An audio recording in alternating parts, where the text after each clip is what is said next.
সরকারি চাকরিজীবীদের বড় সুখবর, ৯৭% পর্যন্ত বেতন বাড়ানোর সুপারিশ। কোন গ্রেডে কত বেতন বাড়বে দেখতে আমাদের ভিডিওটি সম্পূর্ণ দেখুন এবং এই রিলেটেড বিভিন্ন তথ্য জানার জন্য আমাদের চ্যানেলটি সাবস্ক্রাইব করে পাশেই থাকুন। এবার চলুন দেখে নিই কোন গ্রেডে কত বেতন বাড়ছে।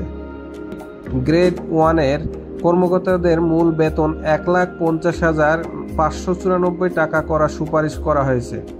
এছাড়াও গ্রেড 2 এ ১,২৭,৪২৬ টাকা, গ্রেড 3 এ ১,০৯,০৮৪ টাকা, গ্রেড 4 এ ৯৬,৫৩৪ টাকা, গ্রেড 5 এ ৮৩,০২০ টাকা, গ্রেড 6 এ ৬৮,৫৩৯ টাকা, গ্রেড 7 এ ৫৫,৯৯০ টাকা, গ্রেড 8 এ ৪৪,৪০৬ টাকা, গ্রেড 9 এ ৪২,৪৭৫ টাকা, গ্রেড 10 এ গ্রেড 10 এ ৩৪,৮৯১ টাকা মূল বেতনের প্রস্তাব করা হয়েছে।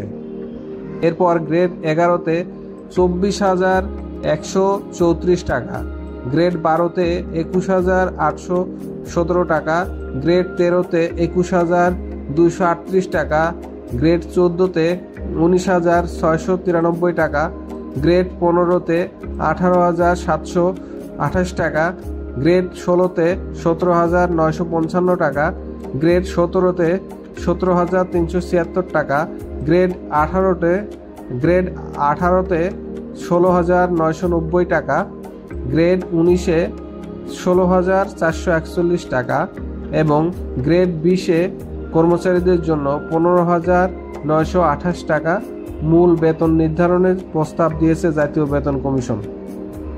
নতুন বেতন স্কেল আগামী ত্রয়োদশ জাতীয় সংসদ নির্বাচনের আগেই কার্যকর হতে পারে বলে বিভিন্ন সূত্রে জানা গেছে। সংশ্লিষ্ট সূত্রে জানা যায়, আগামী ফেব্রুয়ারির প্রথমার্ধে জাতীয় নির্বাচন অনুষ্ঠিত হবে, তার আগেই কার্যকর হতে পারে নতুন বেতন স্কেল।